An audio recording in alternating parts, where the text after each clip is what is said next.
श्रीमदेवी भागवत पुराण चतुष्कंद आधव पांचोदशाध्याय। भक्तगणों, श्रीमदेवी भागवत में आपको देवता दैत्य के युद्ध में दैत्य की विजय, इंद्र द्वारा भगवती की स्तुति, भगवती का प्रकट होकर दैत्य के पास जाना, प्रहलाद द्वारा भगवती की स्तुति, देवी के आदेश से दैत्यों का पाताल गमन के कथा आपको कहूँगा। आप लोग ध्यानपूर्वक सुने और आपसे निवेदन है कि आप इस चैनल वीडियो को लाइक करें, सब्सक्राइब जरूर करें। माँ भगवती तुम्हारा कल्याण करेगी। सुनिए, ब्यास जी बोले, उन महात्मा शुक्राचार्य का यह वचन सुनकर राजकुमार प्रहलाद अत्यंत हर्षित हुए। पार्वंत को बलवान मानकर प्रहलाद ने उन दैत्यों से कहा, युद्ध करने पर भी विजय कभी नहीं होगी। तदनंतर विजय की अभिलाषा रखने वाले उन दानवों ने अभिमान से चूर होकर कहा, हमें तो निश्चित रूप से संग्राम करना चाहिए। देव क्या है इससे हम लोग नहीं जानते। हे दानवेश्वर, उद्यम रहित लोगों के लिए ही देव प्रधान होता है। देव को किसने देखा है, कहाँ देखा है, देव कैसा है और उससे किसने बनाया है। अब हम लोग बल का आश्रय लेकर युद्ध करेंगे।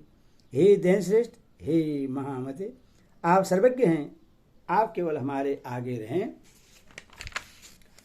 हे राजन, तब उन दैत्यों के ऐसा कहने पर महाबली शत्रुओं को भी मार डालने वाले प्रहलाद ने उनका सेनाध्यक्ष बनकर देवताओं को युद्ध के लिए ललकारा। दैत्यों को संग्राम में डटे हुए देखकर उन सभी देवताओं ने भी अपनी पूरी तैयारी कर ली और वे उनके साथ युद्ध करने लगे। तरह इंद्र और प्रहलाद का वह भीषण संग्राम पूरे 100 वर्ष तक होता रहा। वह युद्ध मुनियों को भी विस्मित कर देने वाला था। हे राजन, शुक्राचार्य के द्वारा संरक्षित प्रहलाद आदि प्रधान दैत्यों ने उस हो रहे महायुद्ध में विजय प्राप्त की। तब इंद्र ने गुरु बृहस्पति के वचनानुसार संपूर्ण दुखों को दूर करने वाली, मुक्ति देने वाले तथा परम कल्याण स्वरूपिणी भगवती का मन ही मन स्मरण किया। इंद्र बोले, हे महामाये, हे शूल धारिणी, हे अंबिके, हे शंख चक्र गदा पद और खंडक से शोभित धातु वाली, हे अभय प्रदान करने वाली, हे देवी आपकी जय हो। हे भुवनेश्वरी, हे शक्ति, हे शक्तादि 6 दर्शनों की नायिका स्वरूपणी, हे 10 तत्वों की अधिष्ठात्री देवी, हे महाबिंदु स्वरूपणी, हे माता आपको नमस्कार है। हे महाकुंडलिनी स्वरूपे, हे सजिदानंद स्वरूपणी, हे प्राग्नि होत्र विधे, हे दिव्य शिखा त्रिमिके, हे अन्नमय मनोमय प्राणमय विज्ञानमय आनंदमय पंचकोशोमय सदा विराजमान रहने वाली, हे पुच्छ बर्मा स्वरूपिणी, हे आनंद कली की सभी उपनिषद के द्वारा स्तुत हे माता आपको नमस्कार है। हे माता, आप हम पर प्रश्न होने की कृपा करें और प्रफुल्लित मुखमंडल वाली हो जाए। हे जननी, दैत्यों से पराजित हम निर्बलों की रक्षा कीजिए। हे देवी, एकमात्र आप ही हमें शरण प्रदान करने वाले हैं। आप संसार में प्राण स्वरूपा हैं। हे समस्त पराक्रम से युक्त भगवती, हम लोगों को दुख दूर करने में आप समर्थ हैं। जो भी आपका ध्यान करते हैं वे परम सुखी हो जाते हैं और आपकी उपासना न करने वाले दूसरे लोग दुखी तथा शोक और भय से युक्त रहते हैं। मोक्ष की अभिलाषा रखने वाले अहंकार शून्य तथा आसक्त रहित संत लोग संसार सागर से असीम जल को पार कर लेते हैं। हे देवी, हे विश्वजननी, आप विशुद्ध प्रभाव वाली हैं। भक्तों की रक्षा के लिए आप प्रकट हो जाती हैं। आप भक्तजनों को दुख दूर करने में समर्थ प्रताप वाली हैं। इन संपूर्ण जगत का सहार करने के लिए आप काल स्वरूपिणी हैं। हे अम्ब, कौन मंद बुद्धि प्राणी आपका चरित्र जान सकता है। ब्रह्मा विष्णु महेश सूर्य इंद्र यम वरुण अग्नि वायु निगम आगम और महातपस्वी मुनिगण भी आपकी अनुपम महिमा को जानने में समर्थ नहीं है। हे मैं जो आपकी भक्ति में तत्पर हैं वही परम धन्य हैं और सांसारिक दुखों से मुक्त होकर सुख के समुद्र में डूबे रहते हैं। किंतु जो लोग आपकी भक्ति भावना से वंचित हैं वे जन्म मरण रूपी तरंगों वाले दुखमय भव सागर को कभी भी पार नहीं कर सकते। जिन भाग्यशाली लोगों के ऊपर स्वच्छ चवर डुलाए जा रहे हैं, जो हास विलास का सुख भोग रहे हैं तथा जो सुंदर यानों पर सवारी कर रहे हैं, उनके विषय में तो यही सोचता हूँ कि उन्होंने पूर्व जन्म में अनेक विध पूजनोपचार से निश्चित ही आपकी पूजा की है। पूजित होते हुए जो लोग उत्तम हाथियों पर विराजमान रहते हैं, जो रमणियों के साथ आमोद प्रमोद में संलग्न हैं और जो विनम्र सामंतों के साथ चलते हैं, मैं मानता हूँ कि उन्होंने अवश्य आपकी पूजा की। ब्यास जी बोले, तब इंद्र के इस वर का स्तुति करने पर भगवती विश्वेश्वरी तुरंत प्रकट हो गई। उस समय वे सिंह पर बैठी हुई थी। वे 4 भुजाओं से युक्त थी। उन्होंने शंख चक्र गदा पद धारण कर रखा था। उनके नेत्र सुंदर थे। वे लाल वस्त्र पहने हुए थी और वे देवी दिव्य मालाओं से विभूषित थी। प्रश्न मुखमंडल वाली भगवती उन देवताओं से कहा, हे देवताओं, आप लोग भय का त्याग कर दें, अब मैं आप लोगों का कल्याण अवश्य करूंगी। तब ऐसा कहकर सिंह पर सवार हुई परम सुंदर भगवती तुरंत वहां चल पड़ी जहां अभिमानी दानव विद्यमान थे। प्रहलाद आदि सभी प्रमुख दानव भगवती को सामने स्थित देकर भयभीत हो आपस में कहने लगे कि अब हमें क्या करना चाहिए। संभवतः यह चंडिका भगवान नारायण से मिलकर यहाँ आई है।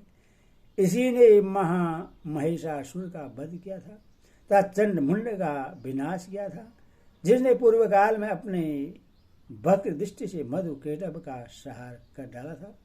वह अंबिका हम सबको अवश्य मार डालेगी। इस प्रकार उन्हें चिंता से व्याकुल देकर प्रहलाद ने उनसे कहा, हे श्रेष्ठ दानव, इस समय हमें युद्ध नहीं करना चाहिए बल्कि भागकर यहाँ से चला जाना चाहिए। तब भागने की चेष्टा करने वाले उन दैत्यों से नमोची ने कहा, हे ये जगत माता भगवती कुपित होकर शत्रु से हम लोगों का संहार अवश्य कर देगी। इसके बाद उसने प्रहलाद से कहा, हे महाभाग, आप ऐसा उपाय करें जिससे हम लोगों को दुख न मिले। उन भगवती की स्तुति करके उनकी आज्ञा से हम लोग इसी क्षण पाताल के लिए प्रस्थान कर दें। प्रहलाद बोले, सृष्टि पालन और संहार करने वाली, सभी प्राणियों की माता तथा भक्तों के अभय प्रदान करने वाली शक्ति स्वरूपा भगवती महामाया की मैं स्तुति करता हूँ। ब्यास जी बोले, ऐसा कहकर परमार्थ वेदा विष्णु भक्त प्रहलाद दोनों हाथ जोड़कर जगजननी भगवती की स्तुति करने लगे, जिनमें और संपूर्ण चराचर जगत माला में सर्प की भांति प्रतीत हो रहा है। सबकी अधिष्ठान स्वरूपा उन हिम मूर्तिधारिणी भगवती को नमस्कार है। यह स्थावर जगमात्मक संपूर्ण विश्व आपसे ही उत्पन्न हुआ है। जो दूसरे करता है वे तो निमित्त मात्र हैं, क्योंकि वे भी आपके बनाए हुए हैं। हे देवी, आपको नमस्कार है। हे महामाये, आप सभी प्राणियों की जननी कही गई हैं। स्वयं आपके ही द्वारा बनाए गए देवताओं और दैत्यों में आपका यह कैसा भेदभाव। पुत्र अच्छे हों या बुरे, उनमें माता का कैसा भेदभाव। उसी प्रकार देवताओं और हम दैत्यों में आपको इस समय भेदभाव नहीं करना चाहिए। हे माता, दानव चाहे जिस किसी प्रकार के हों, किंतु वे आपके ही पुत्र हैं, क्योंकि आप पुराणों में विश्वजननी बतलाई गई है। वे देवता भी तो निश्चित रूप से वैसे ही स्वार्थी हैं जैसे हम दैत्यगण। देवताओं और दैत्यों में अंतर नहीं है, यह भेद केवल मोहजनित है। जैसे हम लोग धन, स्त्री आदि के भोगों में दिन रात आसक्त रहते हैं, वैसे देवता भी तो विषय भोगों में लीन रहते हैं। अतः हे देवेश्वरी, असुरों और देवताओं में भेद कैसा। वे ही कश्यप जी की संतान हैं और हम भी उन्हीं कश्यप जी से उत्पन्न हुए हैं। हे माता, ऐसी स्थिति में हमारे प्रति आपके मन में यह विरोध भाव कैसे उत्पन्न हो गया। हे माता, जब सबकी उत्पत्ति में आप ही मूल कारण हैं, तो इस प्रकार भेद करना आपके लिए उचित नहीं है। देवताओं तथा हम दैत्यों में आपको समान व्यवहार रखना चाहिए। गुणों के संबंध होने के कारण ही संपूर्ण देवता तथा दैत्य उत्पन्न हुए हैं तथा गुणों से युक्त केवल हुए देहधारी देवता ही आपके पीर क्यों हैं? काम, क्रोध और लोभ सभी प्राणियों के भीतर सदा विद्यमान रहता है, अतः कौन व्यक्ति विरोध भाव से शून्य रह सकता है? मैं तो समझता हूं कि अपने विनोद के लिए आपने युद्ध देखने की इच्छा से निश्चय ही हम दैत्य तथा देवताओं के बीच भेद उत्पन्न करके परस्पर यह विरोध भाव पैदा कर दिया है। अन्यथा हे अनंगे भाइयों में परस्पर विरोध कैसा? हे चामुंडे, यदि आप दैत्य और देवताओं में कलह देखना न चाहती तो यह विरोध भाव नहीं होता। हे धर्म के, मैं धर्म को जानता हूँ और इंद्र को भी भली बात जानता हूँ, तथापि हे देवी, भोग के लिए हम लोगों के बीच कलह सदा से होता आ रहा है। हे अंबिके, आपके निरंतर संसार में कोई भी एक शासक नहीं है। कौन बुद्धिमान प्राणी किसी लोभी की बात पर विश्वास करेगा? किसी समय की बात है, देवता और असुरों ने मिलकर इस समुद्र का मंथन किया, किंतु विष्णु ने अमृत रत्न के विभाजन में छलपूर्वक देवताओं और असुरों में भेदभाव किया। आपने पालन कार्य के लिए विष्णु को जगत गुरु बनाया है, किंतु उन्होंने लोभवश दिव्य सुंदरी लक्ष्मी को स्वयं अपना लिया। उसी प्रकार विष्णु की ही इच्छा से इंद्र ने ऐरावत, परिजात, कामधेनु तथा उत्सर्वा घोड़े को ले लिया तथा अन्य देवताओं ने से सब कुछ ग्रहण कर लिया। इस प्रकार का अन्याय करके देवता साधु बन गए। यदि आप धर्म का लक्षण देखें तो उससे ज्ञात हो जाएगा कि देवता निश्चित रूप से अन्यायी हैं। महाभिमानी विष्णु ने ऐसे अन्यायी देवताओं को उच्च स्थानों पर प्रतिष्ठित किया है। इसके विपरीत दैत्यगण पराभूत हुए। अब आप ही धर्म का लक्षण देख लीजिए। धर्म कहाँ है? धर्म का स्वरूप कैसा है? कैसा कार्य हुआ है और साधुता कहाँ है? अब मैं किसके आगे अपनी बात कहूँ? मीमांसक मत तो प्रसिद्ध ही है। मीमांसक निरीश्वरवाद का समर्थन करते हैं। नैयायिक विद्वान युक्तिवाद के ज्ञाता और वैदिक विद्वान विधि के ज्ञाता कहे गए हैं। कुछ लोग विश्व को सकृतक मानते हैं, उनमें कुछ लोग विश्व का रचयिता पुरुष को और कुछ लोग प्रकृति को बताते हैं। जड़वादी लोग इसके विपरीत प्रकार की बातें करते हैं। यदि इस विस्तृत संसार में कोई एक कर्ता होता तो एक ही कर्म के विषय में लोगों में परस्पर विरोध कैसे होता? वेद में एक मत नहीं है और उसी प्रकार शास्त्रों में भी मत एक नहीं है। उन वेदों के वचन में से एक वाक्यता नहीं है, क्योंकि यह समस्त स्थावर जगमात्मक जगत ही स्वार्थपरायण है। संसार में कोई भी न तो निष्पक्ष हुआ है और न होगा।